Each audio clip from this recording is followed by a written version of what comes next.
I believe we are now live. I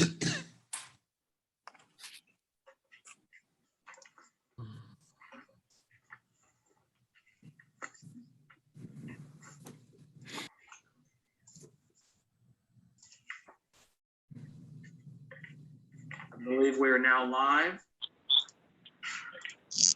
I believe we are now live.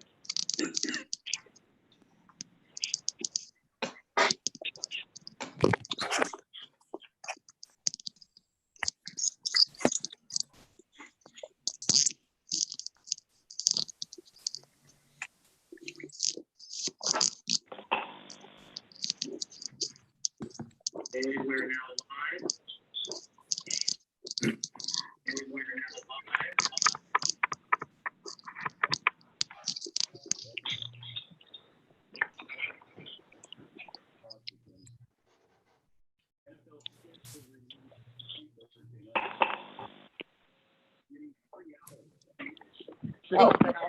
I think we have everybody in, Brian.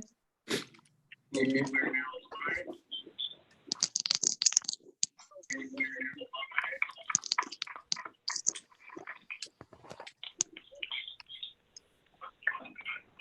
live. Okay, you're ready to proceed. Ready to go? The City Commission meeting of May 5th, 2020 is called to order. Clerk will call the roll. Are we calling the roll for the public hearing? Okay. Sorry, the other phones need to be muted before we continue. There's about 4 people. Okay. 1510, 8817, thank you. 1510.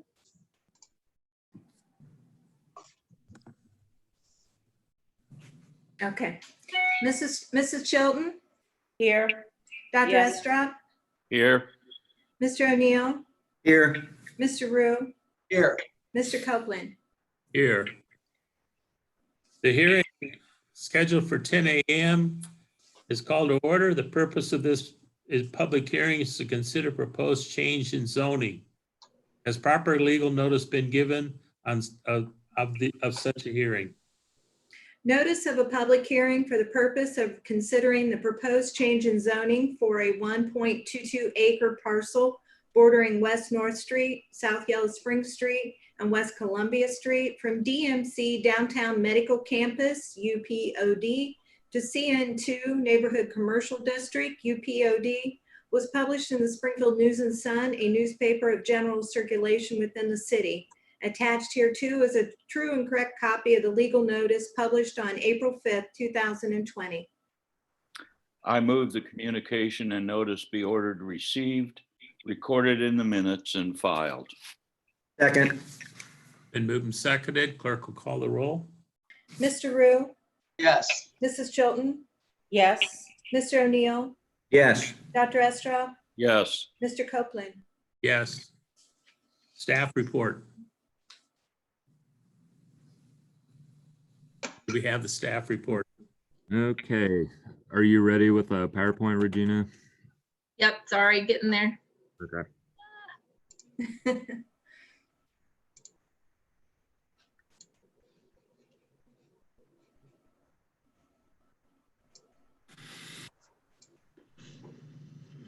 Oh, she's getting that going. I'll go ahead and start talking about the staff report. So this is a parcel that's bordered by West North Street, South Yellow Spring Street, West Columbia Street, and I guess that's it. Then it's to the west of the Rite Aid and the Lee's. That's downtown. So it is in what's considered the core area of the Southwest Downtown Urban Renewal Area. For the surrounding land use and zoning, to the north is the hospital, zone DMC. To the east is commercial, zone DMC. To the south is commercial, zone CN2, and to the west is commercial, zone CN2.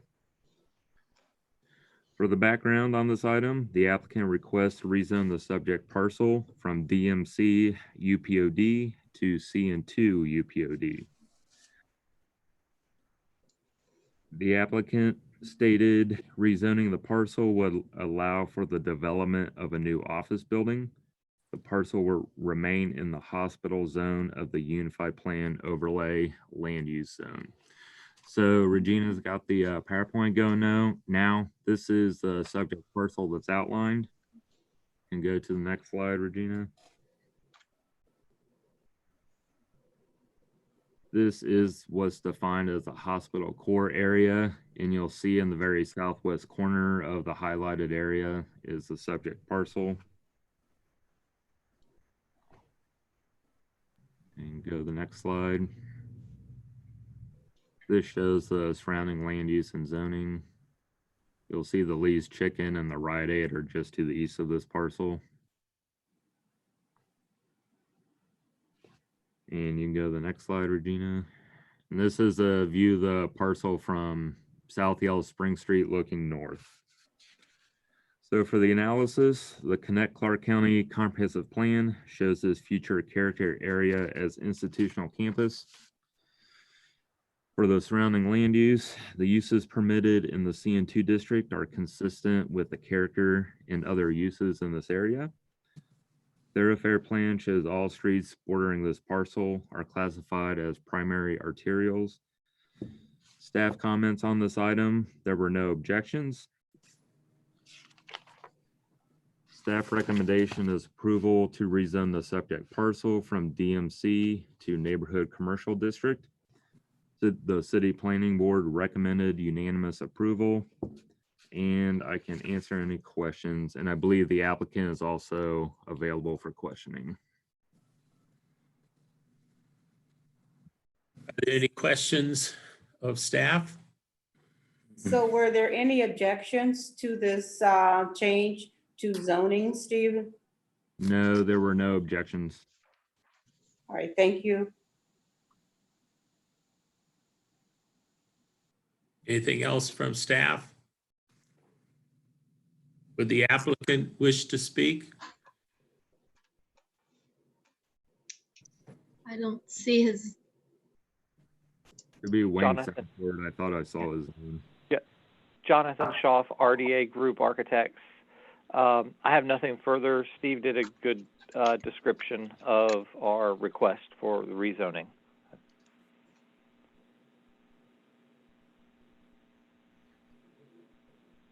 It's good to see, quite frankly, it's good to see this being developed. It was always in the plan that something of the business nature would go there. I think it's a good plan. Anything else from commissioners?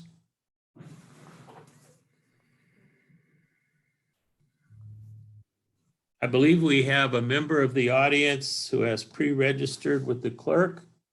Do they wish to comment on this matter?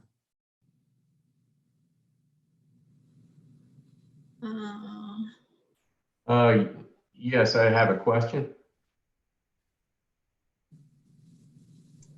Could you This please is give your Scott name Griffith. I'm sorry, go ahead. Scott Griffith, my wife and I own the Lee's Famous Recipe right next door to this property. And I too think it's a great thing that development continues in downtown Springfield. My question that I had given to Jill is that I helped to put a small welcome to Springfield sign on this property. And I'm just concerned that that sign will remain visible. That really is the only question. And if it is, you know, going to be, if it needs to be taken down, that some kind of reasonable accommodation to move it over into the Lee's space would be, that you guys would be able to help do that. That's really my only comment and question. That all makes sense to me. How about the rest of you? Absolutely. Staff all right with that? I'm in agreement. Okay. Is there anyone else who wants to speak to this matter? Besides Scott?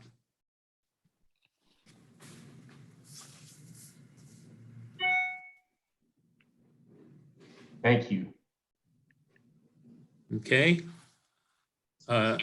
Staff, help me. Are we ready to adjourn the hearing? Yeah, that was the end of the it. first. Okay. Motion to adjourn the hearing. So moved. Second, It's been moved and seconded. Clerk will call the roll. Dr. Estrop, Yes. Mr. O'Neill, Yes. Mrs. Chilton, yes. Mr. Rue, Yes. Mr. Copeland, Yes. Hearing scheduled for 10:05 is called to order. The purpose, the roll call from the previous hearing will cover this also. The purpose of this public hearing is to consider proposed amendment to a shopping center plan. Has proper legal notice been given on this public hearing? Notice of a public hearing for the purpose of considering the proposed amendment to a CC2A shopping center plan located in the area of Bechtel Avenue and St. Paris Connector was published in the Springfield News and Sun, a newspaper of general circulation within the city. Attached here too is a true and correct copy of the legal notice published on April 5th, 2020. I move the communication and notice be ordered received, recorded in the minutes and filed. Second. Been moved and seconded. Clerk will call the roll. Mrs. Chilton, Yes. Mr. Rue, Yes. Mr. O'Neill, Yes. Dr. Estrop, Yes. Mr. Copeland, Yes. Staff report. So you can see on the screen the two areas that are being considered as part of this item.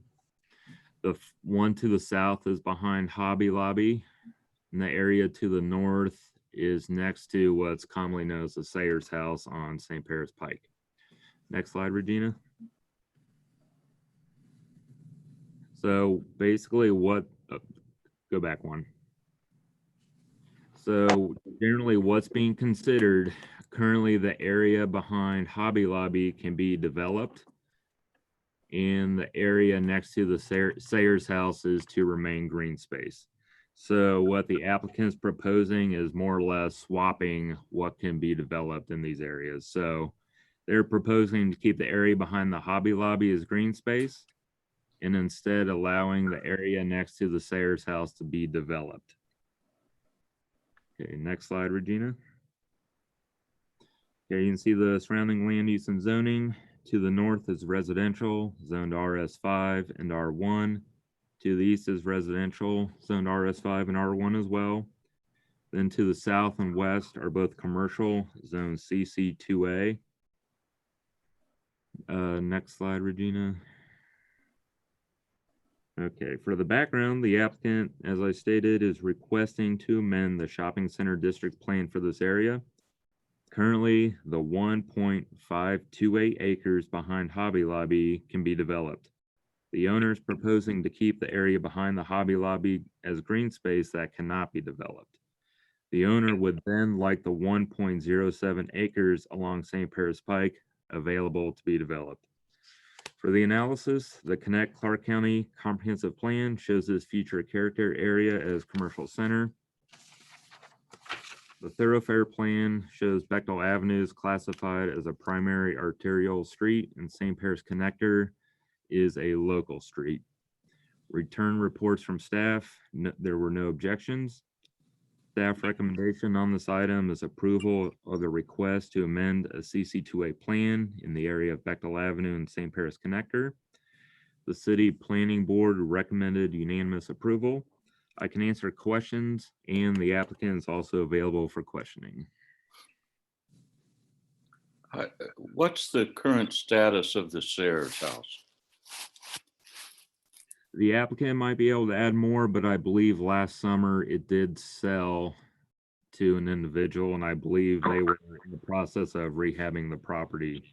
But the applicant might be able to provide more detail. Steve, you are correct. The property has been sold and it's under remodeling at this time. Does the person who purchased the Sayers House object to this change? So they were notified as part of this request, And as far as I know, we did not receive any complaints from that owner. Thank you. So The person next to the Sayers house, I'm Krista Yost, 2163, and my mother lives across the street from the Sayers house, 724 Home Road. We both disapprove of this.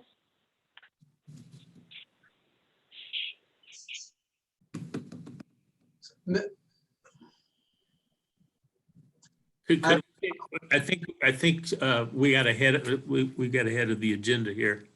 Would the applicant care to speak to this matter further?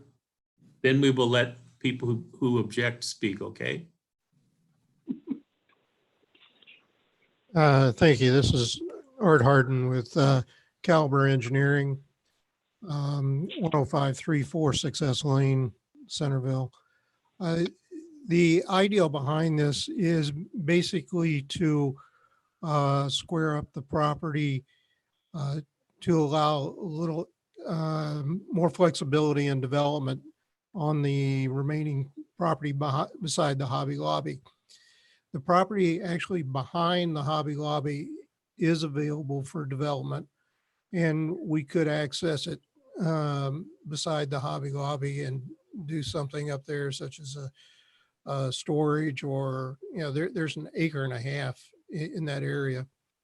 And what we're asking to do is to put that acre and a half into a green space and then utilize 1 acre of the green space along St. Paris to facilitate a little more flexibility in development of the other property.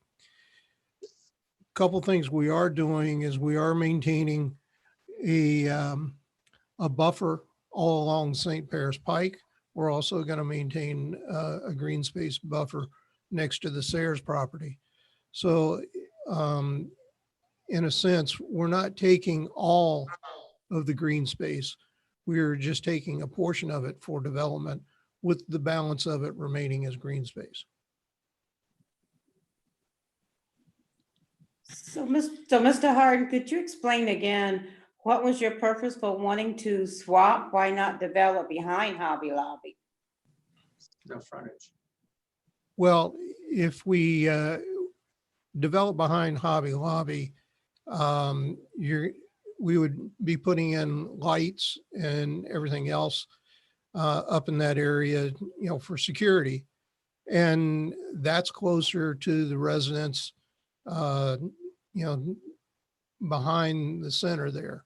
So we felt that, you know, if we could move that development area down to where it is contiguous with the balance of the commercial development section, it would make it easier for us to configure the property beside the Hobby Lobby, but it would also eliminate any additional development behind the Hobby Lobby with lights or other activity up behind there. Thank you. Go ahead, Dave. How big would be the green border along St. Paris Pike, Mr. Harden? And again, how big would the green space be bordering the Sayers house? Right now, we're showing approximately 15 foot of green space beside the Sayers house, and about 65, well, we got 68 feet, but it'd be about 65 to 70 feet along St. Paris Pike. There's an existing mound in that area, and we would not want to disturb that. Okay, Steve, is that something that we, the city, could enforce? Or if we were to approve this, can Mr. Harden change his mind? I believe it could be added to whatever motion you make next time you hear this item in 2 weeks. Jill might be able to correct me if I'm wrong, but you maybe stipulate what that mound is like. Thank you. What would the building setbacks be from this, from the Sayre property and also the mound? What would the building setbacks be from the residential neighborhood? I guess that would be to the south.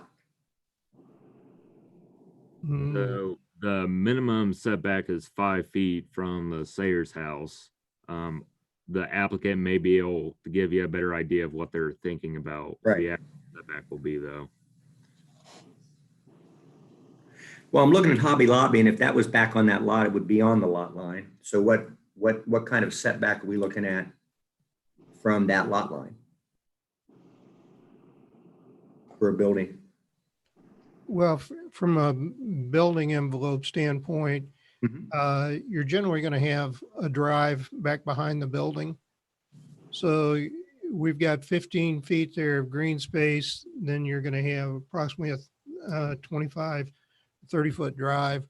So the building's going to be in the neighborhood of 40 feet away from the property line. The egress and regress onto the parcel, is it going to be where the off of the connector? Or are you proposing a egress and regress off of St. Paris Pike? No, we're not proposing any access to St. Paris Pike.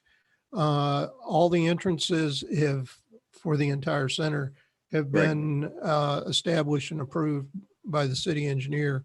We're going to maintain those existing access points without any additional points to St. Paris Pike or disruption in that area. Okay.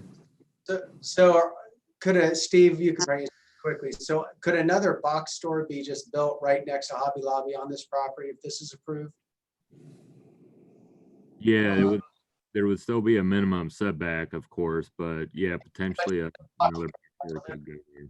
Eyes and whatnot coming around behind the building or on the side and accessing that, and plus the light pollution that would come on the neighborhood, which I can see why they would be concerned about that.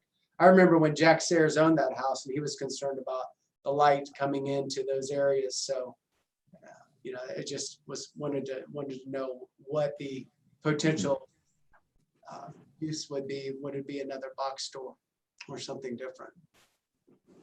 Yeah, there is that potential.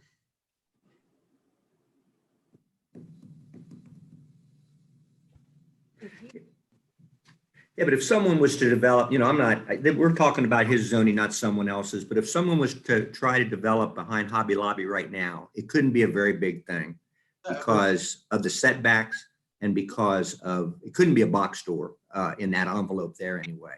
No one would ever want to do that.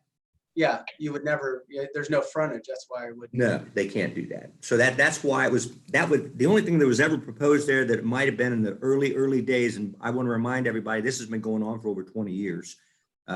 This zoning, we've changed it 4 or 5 times.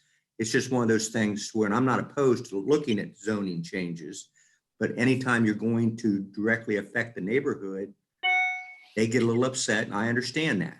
So it's just one of those things, as we look at what this exchange program that's being proposed, it really doesn't benefit anything because what can go back there is not going to be as detrimental to the neighborhood as what could go on the corner as far as they would be concerned.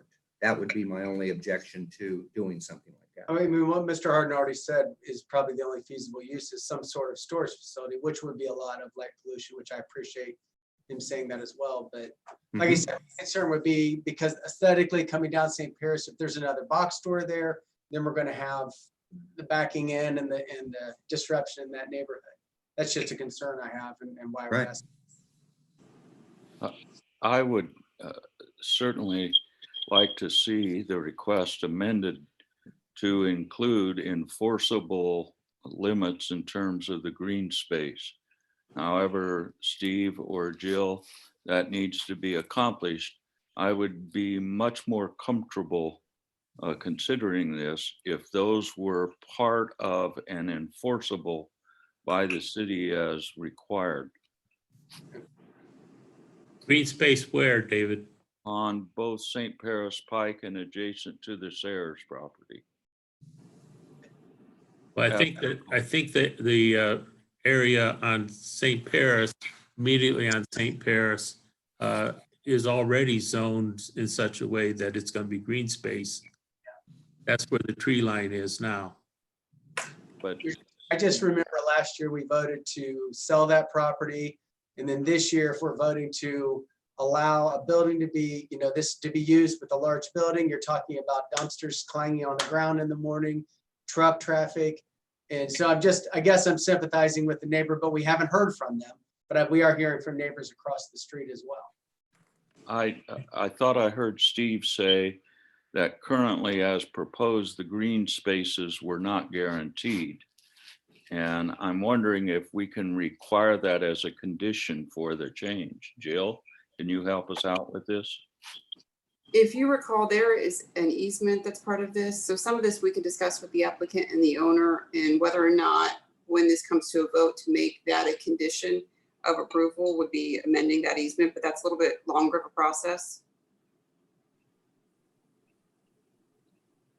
And just so everyone's clear, the area that's indicated in the cross hatching along St. Paris Pike, the applicant is not proposing that whole space is developed with a building. Just so everyone's clear on that part. I am Yeah, very if I could- uncomfortable absent the green space and some guarantee of it. Would they need to come back to us at all on what their plans are when they get ready to do something? Yes, we would come back with a development plan that shows what the buildings are, how they're going to be placed on there.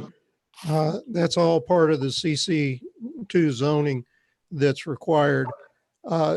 With regards to the dumpsters and the lighting and everything else, we would transition that hatched area into the existing parking and lot there, which would make it a little bit lower than what it is right now. If you develop behind the Hobby Lobby, that's going to be on a substantially higher ground, and your light pollution and availability to see the lighting is going to be more so up there than it being down lower. Also, the fact that we would have dumpsters or anything in that area, we would still have them with any kind of a development that would go on in that area. So whether they're not going to be pushed right up against St. Paris Pike or anything else, because we do have the green space buffer that's about 65, 70 feet separating the two. So that's some other reasonings for what we're trying to do. Thank you. Okay, so it's, I think we do have a couple of neighbors who spoke earlier. I think we should give them an opportunity to speak again. Hello, my name is Krista Yost. I live next to the Sayers, and my mother lives across the street from the Sayers. I appreciate the recognition of the sound and the light that would be made behind Hobby Lobby. Our frustration is that we agreed to let this development happen years ago with the thought that we were given it was going to be green space and not developed further. And now these proposals keep happening and it gets smaller and smaller. And it's just getting frustrated as congestion is happening and it's busier and louder.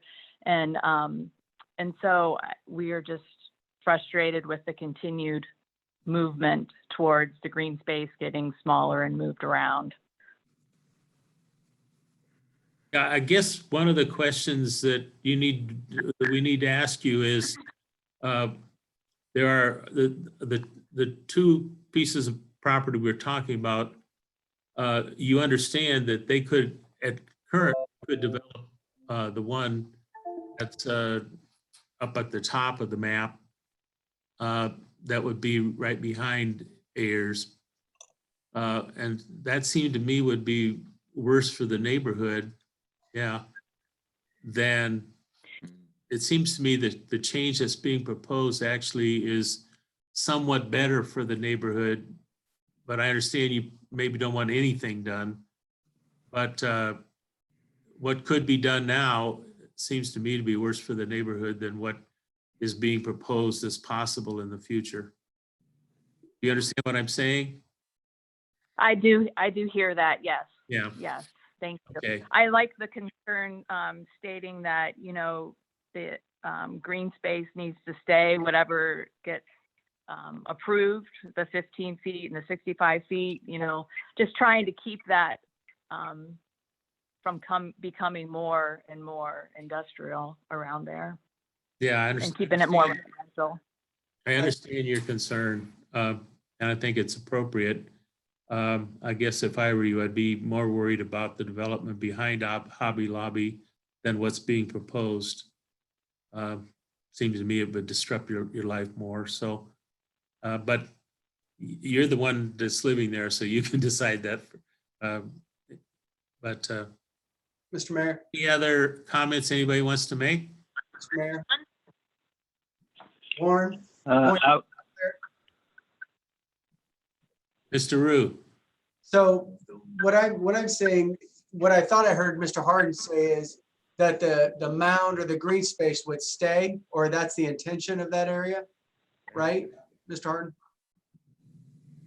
Yes, there's currently a mound along St. Paris Pike, a landscape mound, which needs some maintenance on it, and we recognize that, and we're going to try to get that addressed. But that mounding would stay right there.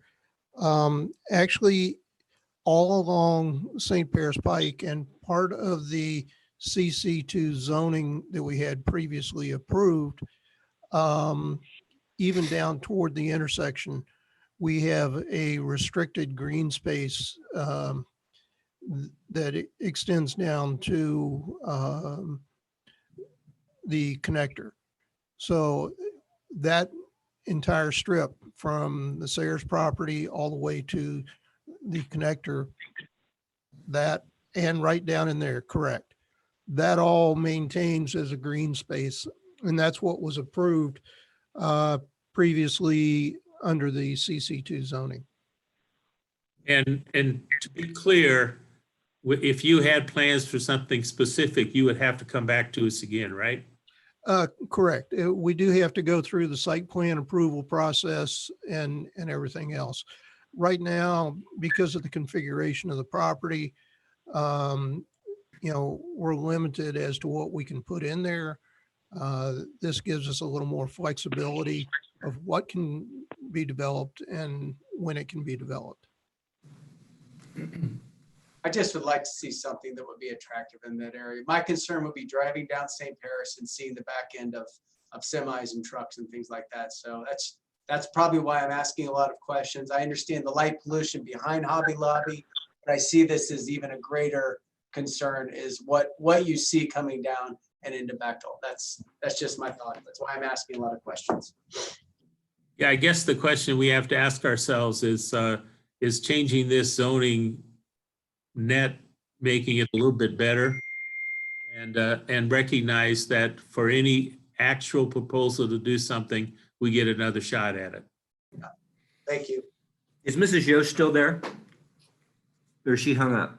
No, she's, there you go. Well, she said she lived Yes. next to the Sayer house. Mrs. Yost, do you live further to the, I'm assuming to the south of the Sayers property? You said you live next to the Yes. Sayers. So you Yes, live, we butt up right. you abut up to his property line? Yeah. So Yes. your rear yard is what is behind this other space behind. I'm gonna say it's probably whatever's after Walmart up there. Your rear Right yard. behind Walmart. You're right Mhm. behind Walmart. Well, that's pretty close to maybe the parking. I just want to make sure where you work currently in proximity to this development. So the property that currently could be developed, but if we approve this, could be developed, would be right in your backyard. What's behind Hobby Lobby. Right, Yeah, right. Be a trade. so I guess St. Paris. it does sound like a better trade. It's just. You're exactly on we up would past Home want- Road, is that right? Are you on up past Home Road, Ms. Yost? No, I am No? right next to the Sayers house, Yeah, just right. Okay. 2163 St. Paris Pike. Okay, Again, gotcha. I know we have to approve the specific site plan, but I want to make this as tight as possible. That there be guaranteed green spaces on St. Paris Pike, and guaranteed green space between this property and the Sayers house. I want to make sure that the city has the authority to enforce that. Because I think absent that, while Mr. Harden may not see it that way, a developer in the future might. And I think we owe it to these neighbors to do everything we can to protect their neighborhood. I have the impression that the commission agrees on that. Yep. The question is how, Well, that's always been our position. right? And And I think the best answer to that is that anybody who wants to develop this has got to come back to us. well, I thought I heard Jill and Steve say there is something that can be done at the staff level to also ensure this. If I may inject, in talking with Steve, and as we talk through this process and everything, we would have to replat this property as, you know, to do the swaps and get everything contiguous. As a part of that, what we can do is add in a landscape easement and place that on the plat. That way that runs with the property and it can't be removed without city approval. Excellent. Thank you. And commissioners, there is some enforcement mechanisms already in place with the easement that's been recorded a number of years ago. So we do have some tools with that. And what Mr. Harden's also suggesting is an additional piece of security too. That would be great. Thank you. Okay, so that means staff is clear, as is the petitioner, about what we want specified at this point. And we're all clear that nothing gets built with us having another shot at it. Correct? Correct. Mayor Copeland, were there other objections? I have no idea. Stephen, were there other objections? At the city planning board meeting, there was a resident who lived at the corner of Home Road in St. Paris who attended. He was concerned about the condition of the mound and making sure there would be enough screening.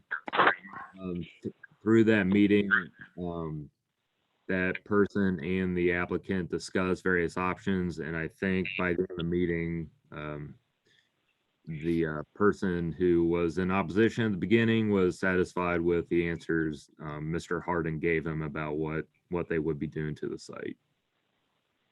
Okay, I think I saw another caller, Bob Freilich, I think. Did he have an objection? Bob Freilich. I live on 2101 St. Paris Pike, and I've been watching on YouTube, and I was concerned about exactly which portions of the property we're going to switch.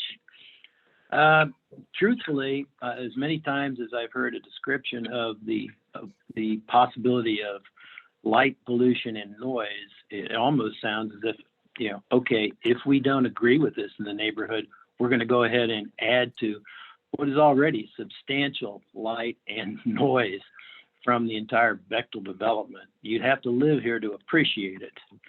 But my only concern is that when this is developed on the corner there, that the mound, so to speak, is actually done appropriately. It was never adequately addressed.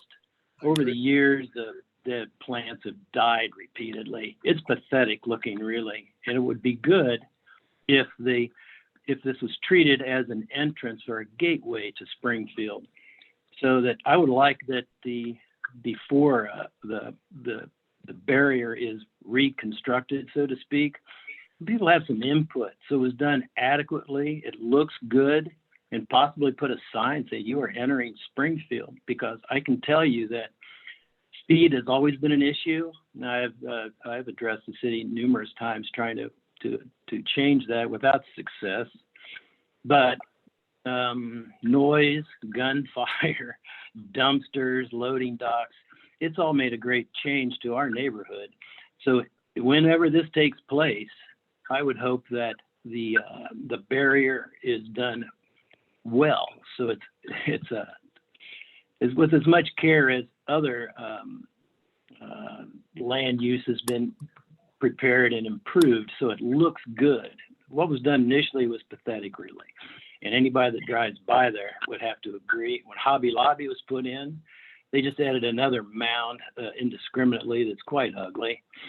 And when you talk about adding another big box, if you remember, Home Depot was the last big box. And then Walmart was the second last big box. And then Hobby Lobby was the third last big box, Mayor, if you recall. And whatever goes in here, there isn't that much space. It's going to be an issue. The people who drive by and live here are going to see something that's less than beautiful, so to speak. So really, whatever visible barrier goes in there in the future, I hope it's done well with some kind of effort that's more than has been done in the past. That's my main concern. Okay, I think we all agree with you on that. I thought the trees were never put in well, and I agree with you. Yeah. Anything else? Steve, I have a question on your notification of the new owner of the Sayers house. How were they notified? By mail. Just standard mail? Yeah, standard mail. Okay, do we know that the owner of the Sayers house currently, even though they're redeveloping it or remodeling it, are they residents there, or are they just, is it just in the process of being remodeled? I don't believe it's currently occupied. The tax mailing address is the Wright-Patterson Air Force Base. And that's where it went? Mr. Harden might be able to give more detail, but I do not believe it's occupied at this time. Okay, I'd just like to confirm that the gentleman or the lady, whoever it was, the couple, did actually receive the notice to where they can't come back and say, well, I never got it, we weren't there, we should have been notified. Even though we did notify them, supposedly. So were there other objections, Stephen? I see Mr. Rolfus on the phone. He's a neighbor. Yeah. The reason trees didn't grow, you gotta have water. You can't grow something up there unless you're gonna put cactus in. And the problem we have is one thing is traffic. We've got a road like Home Road that starts off in Moorfield Township, and then it comes down into Springfield Township, and then it comes down into Springfield. And you got semis going down there. If you build in that spot there, I call it the Wagner House because that's who used to live there, Ronald Wagner, that had Wagner Moving and Storage. But if you build in that area there that you're switching along St. Paris Pike, if you put in a box store, you're going to have the back of that. If you put in a one-story, it'd be better. I personally wish we hadn't done the whole thing, but that's over and done with. I'm thankful we didn't get the roundabout because it'd been even worse for traffic. But I don't know. You've got a big area across the connector there. Why can't they build in there if they want to put something in? Just leave green space where you have it now and where you propose with it.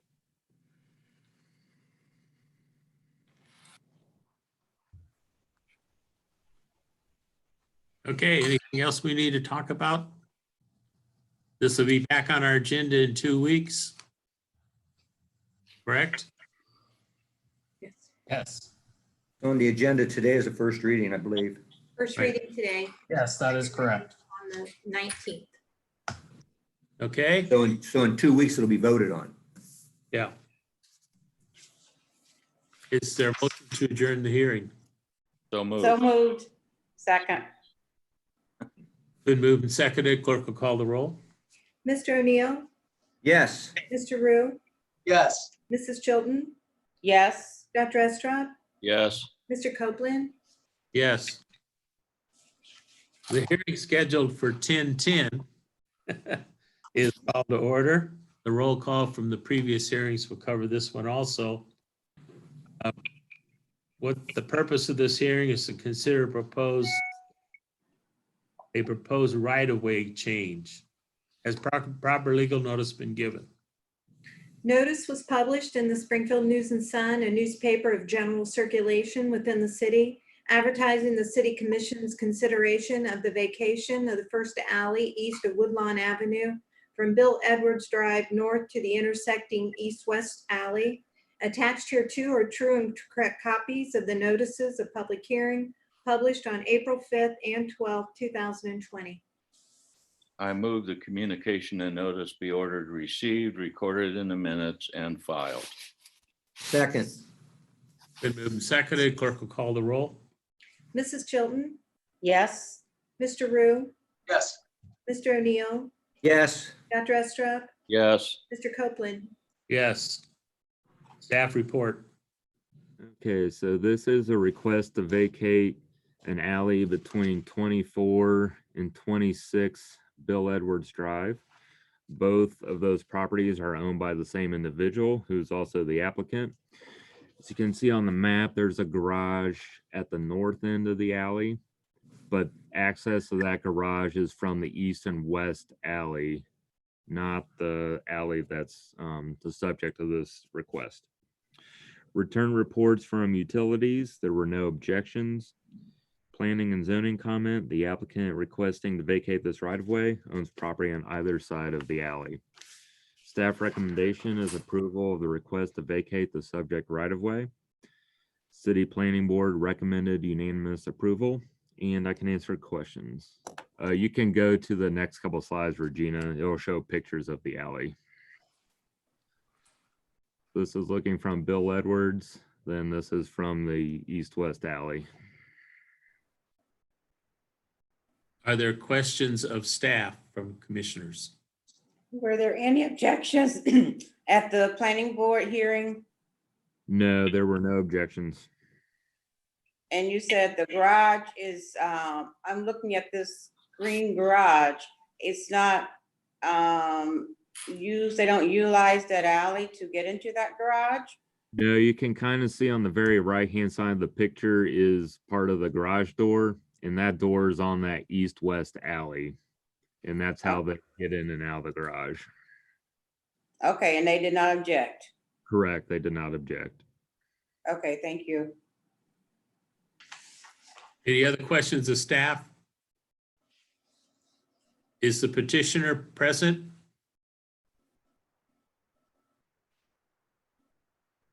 No? Okay. Any other comments from the commission?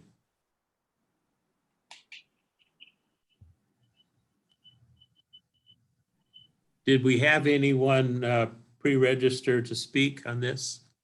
No, we did not. Okay. Is there a motion to adjourn the hearing? So moved. Second. Been moved and seconded. Clerk will call the roll. Mr. O'Neill, Yes. Mr. Rue, Yes. Mrs. Chilton, Yes. Dr. Estrad, Yes. Mr. Copeland. Yes. The meeting of the City Commission is called to order. The roll call from the hearings will cover this also. Please join me in invocation. Our God, these are difficult times for us and for our community. Help us to be mindful of the needs of our residents in this time, and help us to find the best solutions we can to the many problems that we are facing because of the virus. Help us to make good decisions this evening. In your name we pray. Amen. Amen. Join me in the Pledge of Allegiance. I pledge allegiance to the flag of the United States of America And to the republic for which it stands, one nation, under God, Under God, indivisible, indivisible, with liberty and justice for all.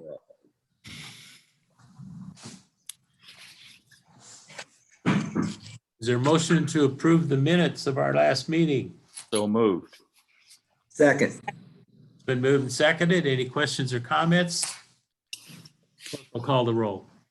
Mr. Rue, Yes. Mrs. Chilton, Yes. Mr. O'Neill, Yes. Dr. Estrad, Yes. Mr. Copeland, Yes. Clerk will proceed with first readings by title only.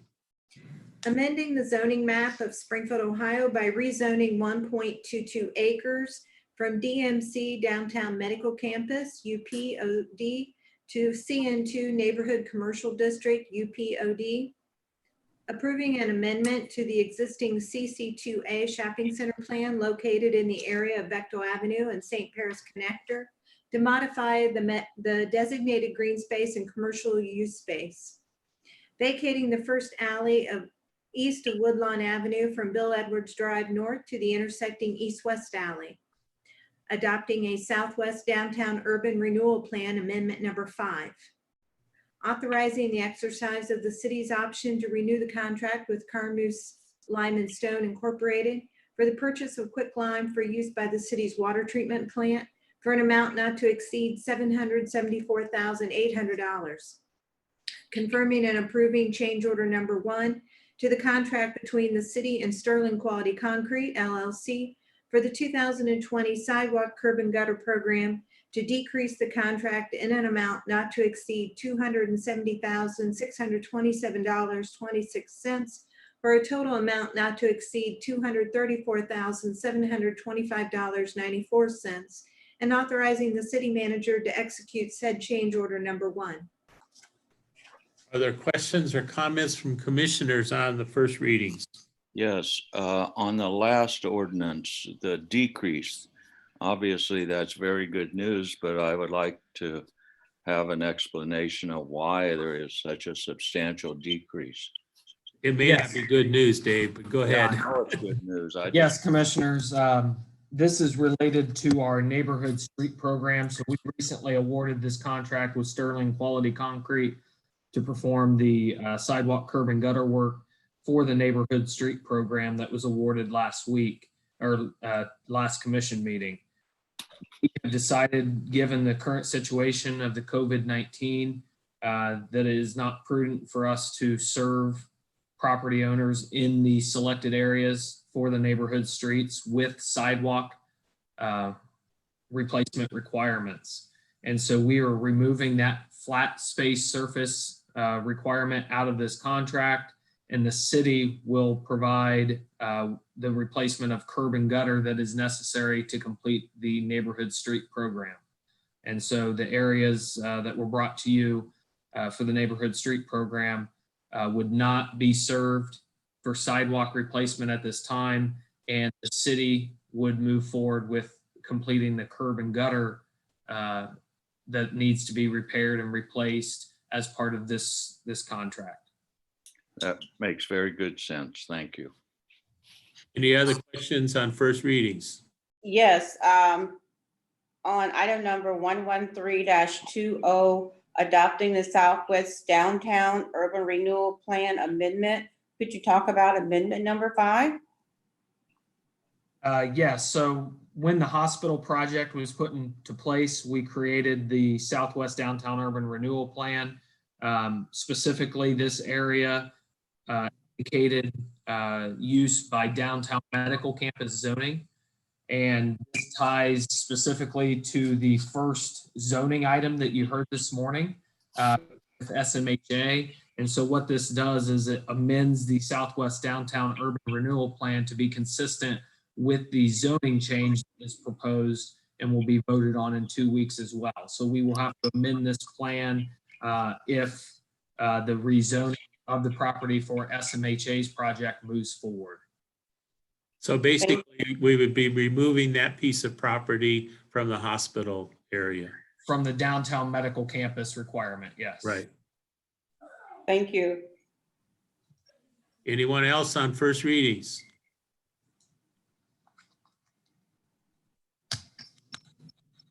Okay, clerk will proceed with second readings. Consenting to the performance of bridge maintenance and rehabilitation on structure file number 1205463 within the city of Springfield by the Ohio Department of Transportation, identified as State Route 72 and further identified by PID number 108063, providing for the maintenance of the right-of-way and authorizing the city manager to enter into agreements with the Director of Transportation of the state of Ohio necessary to complete this project. So Move to moved. adopt. Second. Been moved and seconded. Questions or comments from the commission? Clerk will call the roll. Mr. O'Neill, Yes. Mr. Rue, Yes. Dr. Estrad, Yes. Mrs. Chilton, Yes. Mr. Copeland, Yes. authorizing the city manager to enter into an LPA Federal Local LET Project Agreement number 37472 between the city and the Ohio Department of Transportation to provide the city with eligible costs of up to a maximum sum of $77,000 for the North Burnett Columbus project, PID number 110976, and authorizing the city manager, law director, and finance director to do all things they deem necessary to implement said agreement. So moved. Second. Been moved and seconded. Now, do I understand if there was someone who wanted to comment on this, they would have already made arrangements to do that, right? That is correct. So we don't need to ask for that unless somebody's already said so. Okay, clerk will call the roll. Mrs. Chilton, Yes. Dr. Estrad, Yes. Mr. O'Neill, Yes. Mr. Rue, Yes. Mr. Copeland, Yes. consenting to the painting of the structural steel on various bridges throughout the district in Clark and Montgomery counties to include structure file number 1202944, US 68, and structure file number 1202855, US 68, within the city of Springfield by the Ohio Department of Transportation, identified as PID number 105404, providing for the maintenance of the right-of-way and authorizing the city manager to enter into agreements with the Director of Transportation of the state of Ohio necessary to complete the project. So moved. Second. Been moved and seconded. Questions or comments from the commission? Clerk will call the roll. Mr. O'Neill, Yes. Mrs. Chilton, Yes. Mr. Rue, Yes. Dr. Estrad, Yes. Mr. Copeland, Yes. authorizing the law director to approve and settle a claim with Ohio Edison Company for the expense incurred as a result of damage that occurred to underground facilities near the intersection of High and Center Streets on or about December 13th, 2019, and authorizing the Director of Finance to make payment to Ohio Edison Company in the amount of $1,248.45 as full settlement as and for said damages. So moved. Second. It's been moved and seconded. Questions or comments from the commission? We'll call the roll. Mrs. Chilton, Yes. Mr. Rue, Yes. Mr. O'Neill, Yes. Dr. Estrad, Yes. Mr. Copeland, Yes. authorizing the law director to settle and to approve and settle a claim with Mary Shropshire for the expense incurred as a result of damage that occurred on her property located at 515 East Harrison Street on or about January 4th, 2020, and authorizing the Director of Finance to make a payment to Mary Shropshire in the amount of $1,380 as full settlement as and for said damages. Move to adopt. Second. Been moved and seconded. Questions or comments from the commission? From the audience? Clerk will call the roll. Mr. Rue? Yes. Dr. Estrad? Yes. Mr. O'Neill? Yes. Mrs. Chilton? Yes. Mr. Copeland? Yes.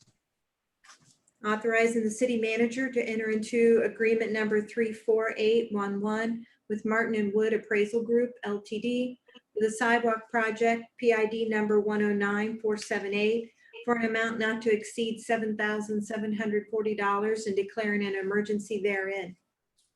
So Move moved. to adopt. Second. It's been moved and seconded. Questions or comments from the commission? I was wondering Yes. if we could, I'm sorry, Joyce, go ahead. Well, you go ahead first. You start I it. was just going to ask for a description of what this involves. Yes, so specifically, this is for looking at the right-of-way as we prepare for a sidewalk project. We receive TA funds from the state of Ohio, which is transportation alternative funding, to fill in some missing gaps of sidewalks. Specifically, this project will be along Home Road from Belmont, just past Ronez Manor, where there's a missing section of sidewalk. And then also on Limestone from Red Coach to Julia Turner Way, there is a missing section of sidewalk. And so we were able to get state funding to be able to put those sections in. This specific contract will look at any easement requirements and so forth that will be required for the construction of this project. Great, thank you. Well, my next question was, what kind of date are we looking at on, do we know when the funding's going to be available? I will ask Chris Moore to answer that specifically. I'm pulling him up on the screen right now. Yes, Commissioner. Bear in mind right now, all funding is a little different than it was 3 months ago, but we anticipate being able to do this construction next construction season, like the construction season of 2021. So all of us are really happy that gasoline prices are so low, but we need to understand that that means the gas tax is also very low. And that's a primary source for the state and somewhat for us for highway projects. So everything's up in the air these days, right? Yes. And they had plans, 5 years into the future, and all of that's going to have to be reconsidered now. Yes. Anyone else? Clerk will call the roll. Mr. Rue? Yes. Mrs. Chilton? Yes. Mr. O'Neill? Yes. Dr. Estrad? Yes. Mr. Copeland? Yes. Confirming and approving change order number 1 to the contract between the city and Kinnison Excavating Incorporated for the 2020 miscellaneous water service replacement project to increase the contract in an amount not to exceed $9,455 for a total amount not to exceed $783,555, and authorizing the city manager to execute said change order number 1 and declaring an emergency therein. So moved. Second. Been moved and seconded. Questions or comments from the commission? I was wondering if we could get an explanation of the need for this change order. Yes, I'll ask Chris to speak again, but this is another direct relation to the COVID-19 pandemic that we're facing. But Chris, do you want to fill them in? Yes, Commissioner. This change order is related to the castings that go on top of water meter pits. And prior to our paving program, we upgrade water services to make sure that they're good to pave over top of. As the contractor started trying to get the water meter pit castings that we specified and we had all agreed to, they realized it could take up to 6 months due to supply chain issues. We were able to find castings that we could both agree upon. However, they cost roughly $60 more per casting. And rather than delay this project and incur additional costs on the paving program and delay it, we thought this change order was the most economical way to keep things moving. Very good. Thank you. Mm-hmm. Anyone else? Clerk will call the roll. Mrs. Chilton? Yes. Mr. O'Neill? Yes. Dr. Estrad? Yes. Mr. Rue? Yes. Mr. Copeland? Yes. For notification from the Ohio Department of Liquor Control of a request to transfer a liquor permit from SDYA LLC doing business as Main Stop Food Mart, 637 West Main Street, Springfield, to Diza Investments LLC, 637 West Main Street, Springfield. The city manager recommends the city clerk file the request with no objection. Move to adopt. Second. Been moved and seconded. Questions or comments from the commission? Clerk will call the roll. Mrs. Chilton? Yes. Mr. Rue? Yes. Dr. Estrop? Yes. Mr. O'Neill? Yes. Mr. Copeland? Yes. That concludes our agenda. Are there new items come before us from commissioners? I was wondering, I have 3 questions, actually for Brian and staff. One, would you mind doing an update again, as you've done in the past, on city services? Secondly, for Mark, how are we doing financially as a city? And thirdly, where are we with the food issue in the south side, the grocery store? Where are we in terms of that? Take them in any order you want. Yes, I'll start with the city services and then I'll ask Mark to do the financial report, and then I'll come back and answer to the food access as it relates to the South Limestone corridor. On the city service side, again, I'm happy to tell you that we currently do not have anybody that is on quarantine from our staff, which is just a blessing that we are not impacted in that way, which allows us to continue at full operations and serving our community. I'm excited and pleased to be able to tell you that today. We have continued to provide services to our community, though again, things have been a little bit differently and we've been working remotely. We will actually continue. I know a lot of talk in the last week has been to the governor's kind of Restart Ohio plan. And that has led to the development of our own plan for our organization. Remote work will continue through the month of May. We will reevaluate that prior to June 1st to see where we're at as it relates to the COVID-19 situation in our specific area, and if we need to continue remote work beyond June 1. As you know, we will continue remote meetings the same way through the month of May. Doing the virtual Zoom meetings for commission and any other boards of the commission. We are going to open up the first floor of City Hall to the public starting next Monday. This is the area of income tax collections as well as utility billing. And so this is probably one of our more highly trafficked areas in City Hall. And so we felt we should, as quickly as we could, but also as safely as we can, open this space back up to the public, as we have many people that like to utilize those counter spaces to come in and ask questions and pay their bills and so forth. And so we will be opening that on a limited basis starting next Monday, May 11th. That limited basis will be 2 hours a day, Monday, Wednesday, Friday, from 9 a.m. to 11 a.m. and in the afternoon on Tuesday and Thursday from 2 p.m. to 4 p.m. Much appreciation to the service department, specifically the facilities division, who is working to have safety protocols put into place in that space. So there will be markings on the floor to encourage the 6-foot social distancing. There will be signage placed up on the outside of the building informing the public how to properly utilize the space. And there will be hand sanitize stations placed throughout that area and cleanings of that specific space. Employees will be required to wear masks, specifically at the front counters, but also wearing masks when we're in common spaces of our buildings, but also interacting with more than just ourselves. So if we're in our own office by ourselves, we do not have to have a mask on.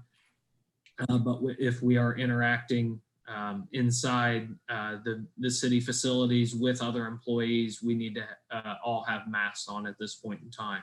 We're continuing to provide the temperature checks of employees as they come into the building, which is in alignment with the governor's Restart Ohio plan.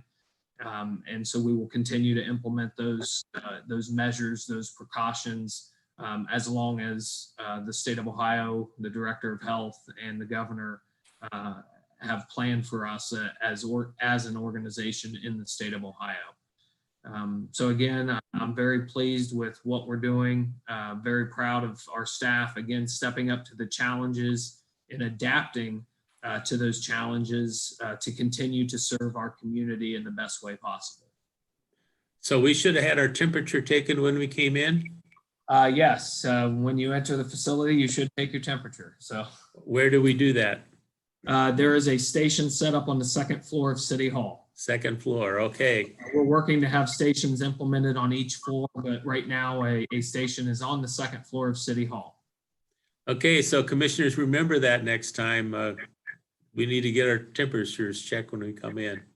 I didn't do that today. I assume very few, and sir, most of you are not here, you're at home. So Brian, what are the hours that the utility department and the revenue is going to be open at City Hall starting on the 11th? Yes, so on May 11th, on Monday, Wednesday, and Friday, that first floor space will be open from 9 a.m. until 11 a.m. And then on Tuesday and Thursday, it will be opened up from 2 p.m. to 4 p.m. Again, we wanted to do it incrementally, do it the right way, do it the safe way to protect the health and safety of our employees as well as the community. And so we want to slow start this, just like the governor's implementing across Ohio. We're gonna put the proper precautions in place. We're gonna have limited hours, and then those hours will continue to increase over time as we see what happens as it relates to the COVID-19 in our specific community. So there will be signs at the doors explaining those times, et cetera? Yes, there will be signs on the door. That information will also be available on our website at www.springfieldohio.gov. And we will also be putting information out on our social media, which is our Facebook page as well. And let's remind our citizens that there is a drop box there off of, I guess, is it Fountain Avenue for payments for taxes and for water bills, right? Utilities. Yes, so we have two Dropbox locations. One is located out at the service center on Lagunda Avenue. And then the other one, as you mentioned, is along Fountain Avenue, right near City Hall, kind of mid-block. And yes, you can turn in your utility payments or your income tax filing in that box. That is checked daily by our staff and recovered. And so we are still encouraging people as much as possible, use technology. You're able to file your taxes online, as well as pay your utility bills online. And so if you go to our website, you can do both of those actions. The drop boxes are another great alternative as opposed to having to come into a public facility, and those are available as well. So we are still encouraging and recommending as much as possible, if you're able, to utilize the services of our website as well as those Dropbox locations. But we did want to open up because we do know some people that prefer utilizing the utility billing counter specifically, as well as we approach July 15th in the income tax filing, there's going to be people that have questions and so forth.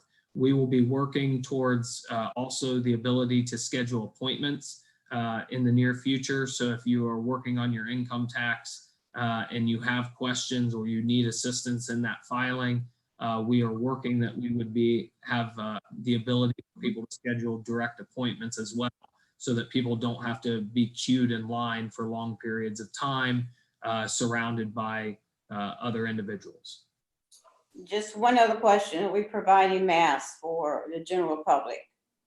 We are not providing masks at this point for the general public. We are not requiring masks to enter our building. So employees are required to wear masks. We are recommending and encouraging, and there will be signage placed at the door that as you enter City Hall, that our preference is that you do have a mask, but we are not requiring it, similar to what the state has put out for customers of other businesses and so forth. They are not requiring, they are recommending and encouraging people to do the right thing for others and submit that or submit to having a mask on when you enter those public facilities. Thank you. Mark, do you want to speak to the finance side? Sure, I'd be happy to, Brian. Commissioners, we actually are doing quite well at this point in time. As of yesterday morning, the general fund still had over $14 million in unencumbered cash available. Our income tax receipts have dropped significantly in the month of April, about 10%. That's a little bit less than I had forecast and anticipated. I thought we might be up around 15%. This morning, I was notified by our treasurer that our income tax withholding for the last half of the April period dropped probably about 15% of what we would normally expect that to be. So while things are looking good right now, I think as this thing unfolds, we will continue to see a revenue drop as we move forward here. I'm happy to report for the month of April, we controlled our spending quite well and actually ran a small surplus in the month of April. So while we are not clear of this yet, we've managed the first month of the COVID-19 situation, I think, quite well. So I'm happy to report that. We have our challenges ahead of us because as the mayor mentioned, the gas tax is going to be dropping substantially, and we lag receiving that gas tax, so we won't see the drop for another month or so yet. But most of my peers are expecting that to drop about 25%. So that for us would mean about $750,000 in lost revenue to the street fund if it were annualized. So again, we're not clear of this yet, but we've come through the first part of it as good as could be expected. Good. I would hope we continue to get both reports in at our future meetings, be they virtual or in person. But I certainly appreciate the staff for continuing to provide city services, as well as everyone working to stay on top of our finances.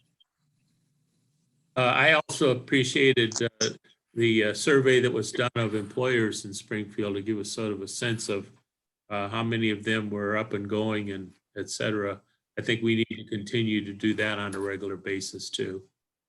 I am a little bit confused. I'm involved in a group of mayors, the 30 largest cities in Ohio, and other cities in Ohio are really suffering, and they've reduced their employment significantly, et cetera.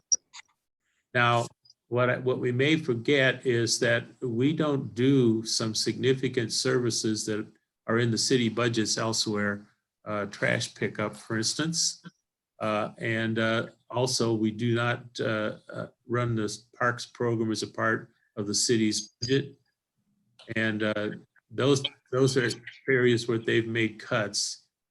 They've attempted to cut everything except police and fire, which I assume we would do too if we had to make cuts.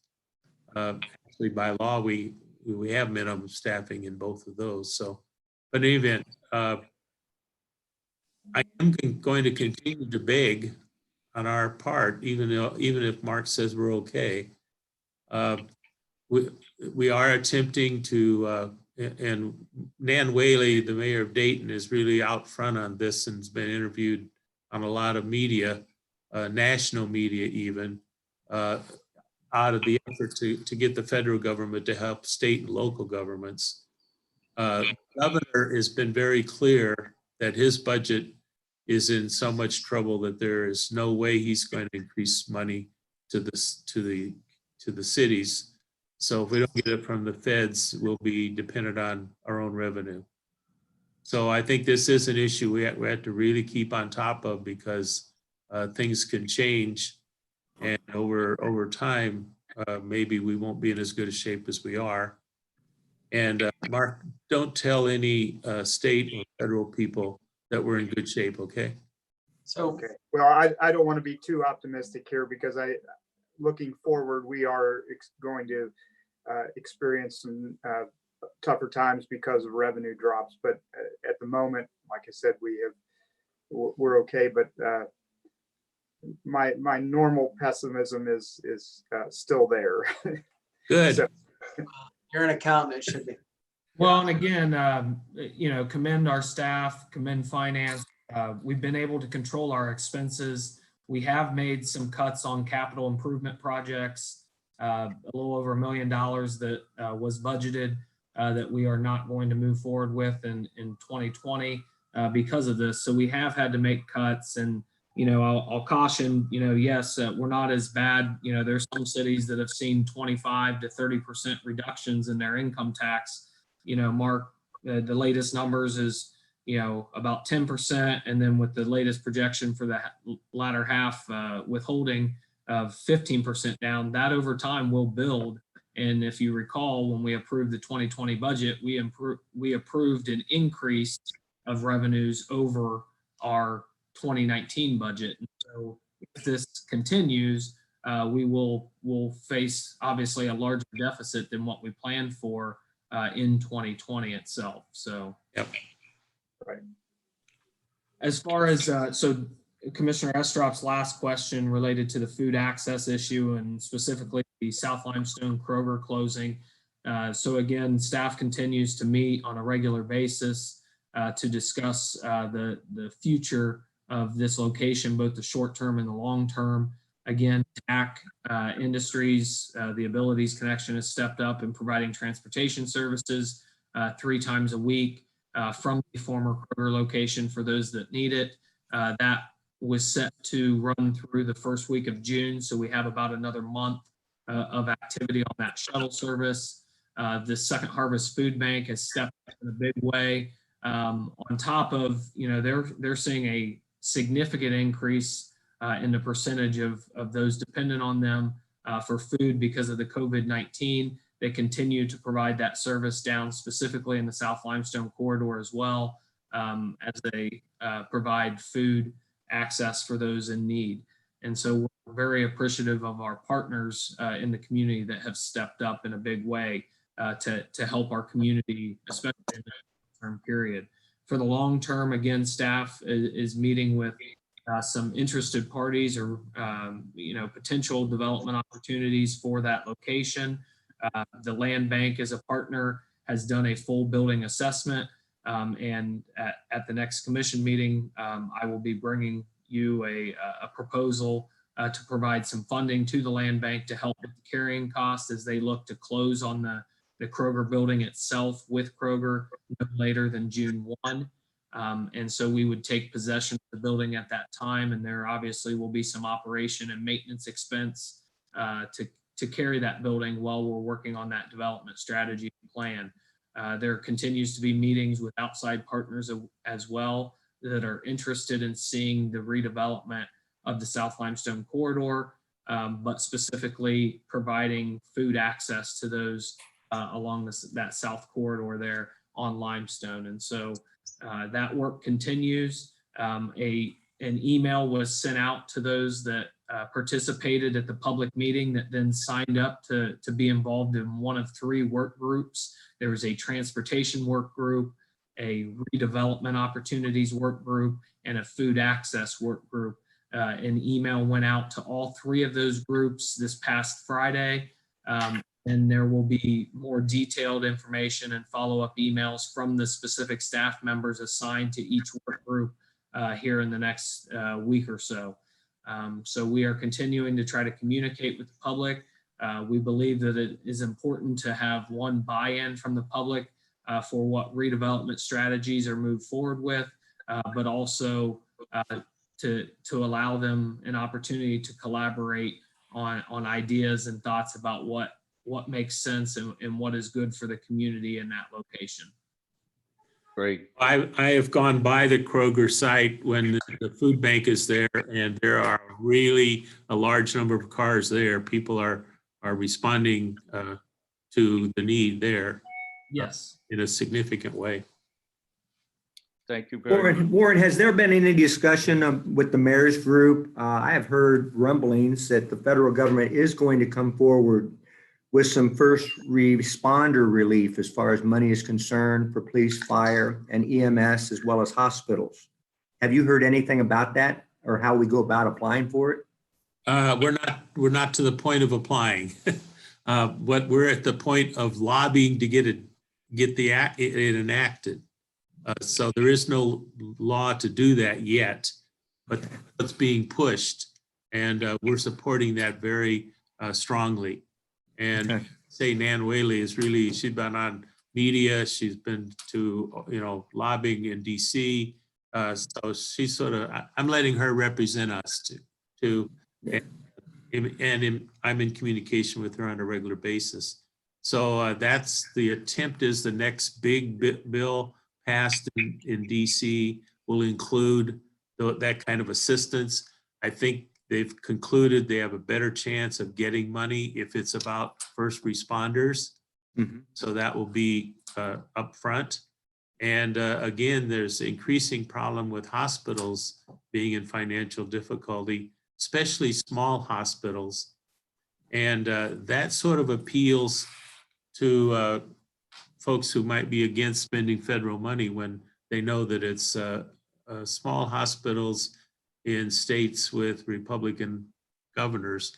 So the governors across the line, Republicans and Democrats, are lobbying hard for assistance. So I think there's what do I know, but I think there is a possibility of another round of federal funding that will deal with hospitals in trouble and with state and local government people, and especially focusing on our police and fire people.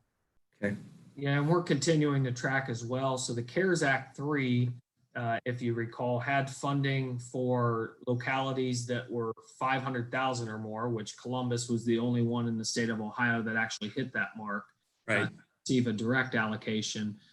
But it also pushed some money down to the state level for the states to then try to distribute some of that. The state of Ohio has about 1.4 billion that they could distribute out to the local government levels. We are continuing to track. The state of Ohio has not released a strategy or plan for how they will disperse that money yet. I'm actually on a call this Thursday with the OML director to shed some light on what they've heard potentially about how that money might be dispersed out. But it's still up in the air as to if and when we would receive any of that assistance from the CARES Act 3. But as Warren said, I think our biggest chance is if there's a CARES Act 4 that would come out that specifically addresses the state and local needs. Yeah. And by the way, in the time I've been on, we have the best working relationship and the best people paying attention to the municipal league and the mayor's group. I think they work together well. Their staff people work together well. And we're really, I think, doing a better job of communicating to the state and federal people what we need. So hopefully that will help get results. So, anyone else? Jill keeps coming up on my screen. I don't know if that means she wants to tell us something or not. It looks like she just was as surprised as I am that it's up. I don't know how that is decided. Brian got it back. Okay. Anything else? Is there a motion to adjourn? So moved.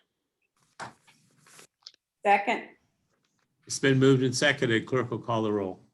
Mr. O'Neill, Yes. Mr. Rue, Yes. Mrs. Chilton, Yes. Dr. Estrop, Yes. Mr. Copeland. Yes, meeting is adjourned. Thank you. Thank you. Bye.